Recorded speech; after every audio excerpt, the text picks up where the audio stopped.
Did our astronauts see things? Absolutely. Mornay has told me that the United States government, just our government, has at least 53 of its own UFOs, flying saucers, that are stationed on the moon, on the far side. And I'm going to show you where he says they are. It's in one of the slides. They did, but they were told to shut up, not say anything. Many astronomers who have been taking a look at the moon, many of the lunar rovers and the cars that they drove have disappeared. They're no longer there. Well, they just didn't get up and float away. Okay, the moon has got gravity. Especially on the far side, it's got gravity. Because again, it is not the rotation. It is apparently the sunlight. The sun's radiation that creates gravity. At least this is what they say. Now, our moon does not turn on its axis. It rotates around the Earth, but we primarily just see one side, or only 59% of it. By the way, our moon's the only one that does that. It's the only one. Next slide, please.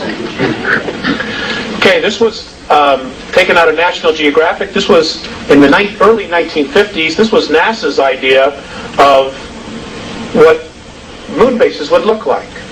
They, in fact, did do this and create this in February of 1958.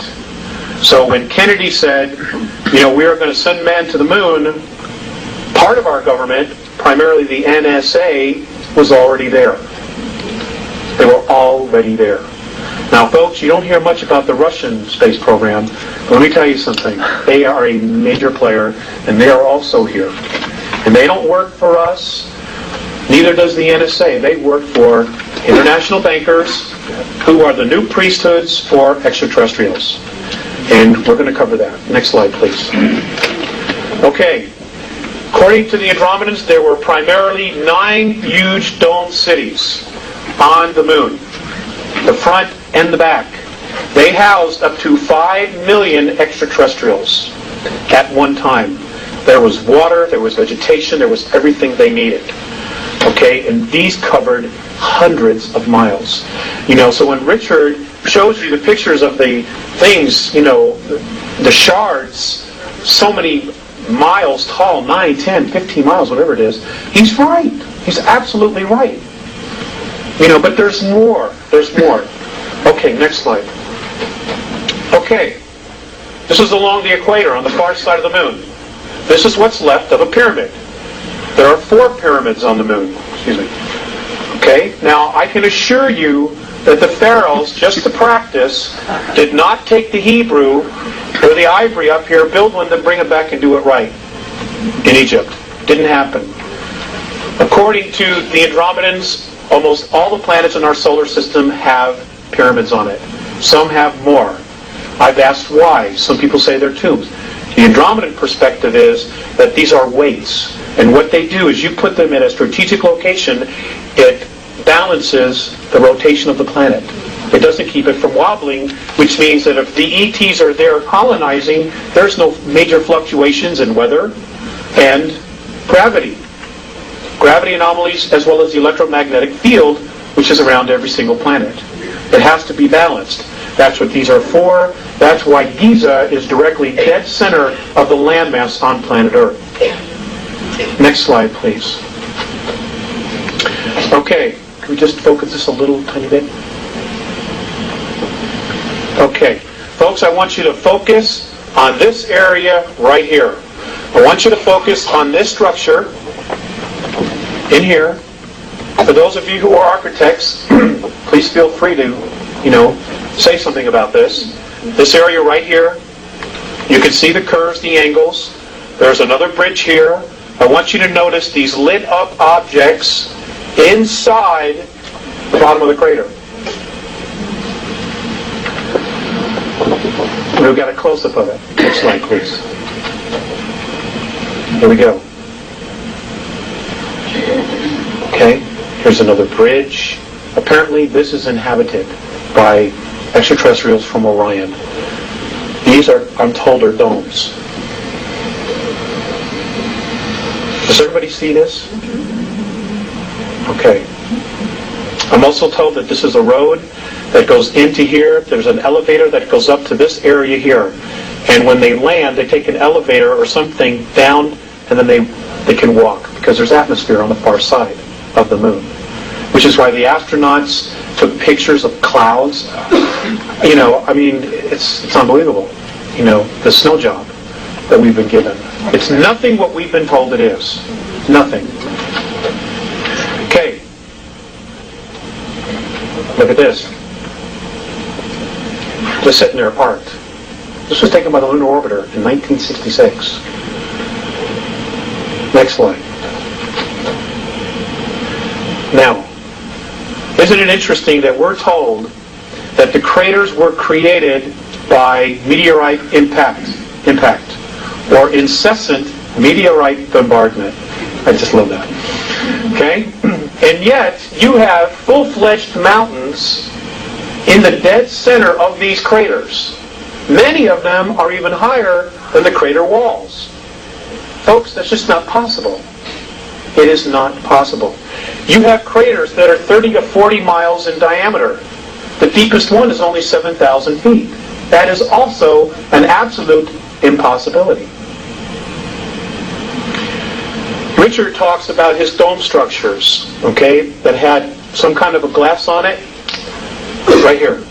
I believe, and I'm told that this is what's left of one of Richard's domes, that he has a picture of them, with the long shards and the pieces hanging off. This is what's left of it. As you can see, there's a shiny spot of the glass tickered in, but that's what this is right here.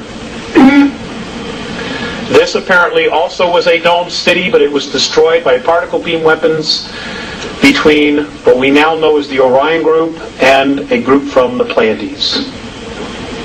This happened approximately 9,600 years ago. Full-out war here. Next slide, please. Okay. I want you to just check out this area here. All these structures, look at these. Apparently these are hangars. This is a complex that is inhabited by human beings from Earth. Also want you to look at this object. I'm trying to get a better picture of what this large structure is. But what's really interesting about this area here and this is look at nice how sharp this crater is. The corners here. Very nice and sharp.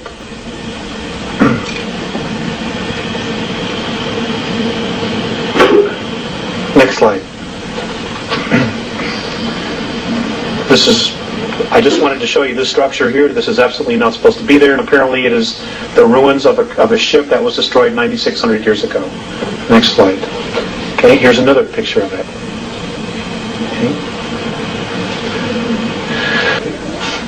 This area here is a base that was built by the United States, the Russians, and the British with the help of bankers, using technology that was given to this elite, this ruling family, by the Greys in 1954.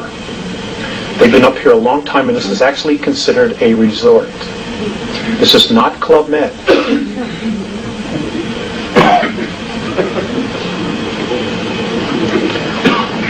Next slide. These are not supposed to be here. These are pieces of spacecraft, apparently, that were destroyed 9,600 years ago in a war that took place in our solar system. Next slide, please. Okay, this is the same structures I showed you earlier. Here's some more ruins. Now I want you to look at this area right here. This apparently is what's left of a dome, one of the dome structures. And these pieces that you have on the inside are pieces of the roof that just fell to the floor of the dome. You can look, you can see it, you can see there's the circumference. Here's part of the wall that's fallen down this way, okay, and here is part of the dome that is still intact. If we go to the next slide, you might see a little better, but we'll have to focus it right here. Well, maybe not. Okay, this was also destroyed in that war 9,600 years ago. Next slide, please. Okay, craft sitting here, hanging over a crater. Next slide. These are all taken by the lunar orbiter. Weird crossed objects sitting in the middle of craters, dead center. Next slide. This was the photographer. Let's go one more slide. Ladies and gentlemen, somebody else, I think George Leonard wrote this, somebody else is on the moon. George Leonard, yeah. George Leonard. Somebody else is absolutely living on the moon. I am told that there are 35,000 full-time human beings from Earth living on the moon. And they are Aryans by birth. Now, let me just say that one more time. They are Aryans. Now, let me just say that one more time. They are Aryans by birth. They are Aryans by birth. They're also there with extraterrestrials. Between the moon and our Earth, there are 18,000 grays here. There are only apparently 2,000 real grays left. All the rest are clones. They're robots. They're organic robots. And microprocessors are grown in their head. And they are controlled by some kind of a radio frequency. Now, the Greys and the Orions also have this technology to absolutely replicate and duplicate a human being. It's extraterrestrials who are doing it, who are trying to undermine the free will of those of us on the surface of the planet. Because this is our home. Okay, Mars. I'm still working on more information, but I'm going to show you a couple things and share things that I've been told about Mars. The first thing I want to share with you about Mars is that, again, everything we've been told about it is wrong. Mars' atmosphere is full of oxygen and ozone. In fact, the local San Diego paper on March 23rd of 1995 flat out said that in 1971 they had discovered it was full of ozone. Well, folks, you go to the library and you pull out any book that you can find on Mars, written by any scientist on this planet, and they don't say virtually anything about ozone. But it's there. We're told that that its actual gravity is about 1%. Well, if the atmosphere is so feeble, then how is it that it can have 300-mile-an-hour wind storms? If the atmosphere is so feeble, how is it that it can hold water at both poles? Next slide. Let's go next slide. I'm sorry. At both poles. And there's water at both poles. This is water, H2O. We're told that the Martian atmosphere never gets above 129 degrees below zero. And yet, this past February or March, you had a picture from the Hubble telescope of Mars and the North Polar Cap melting. Now, I'm not a scientist, but tell me, how does water melt at 129 degrees below zero? Apparently, Mars has been inhabited off and on as a base, as a small colony, as a staging point for extraterrestrials who are exploring and leaving our galaxy to go to another for 3.8 billion years. The ruins that Richard shows and other people, this is what I'm told, that they're tombs. And that there's far more there than is being shown. Most of it's been buried.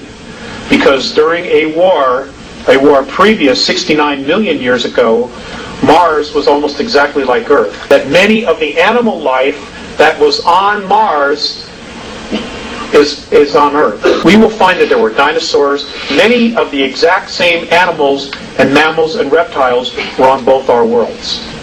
And that Mars had a totally different orbit. It was literally pulled from its orbit, and as it was pulled from its orbit by 19 million miles, it rolled like a ball 3 times. And the water that was here just moved everything. And that it's been reactivated. It was reactivated in 1989. I've been talking about this information for several years now. And I was told that in 1989, Orion troops landed on Mars and took over colonies that were settled, created there by Terrans, us, by human beings from Earth. They came in and just took it over.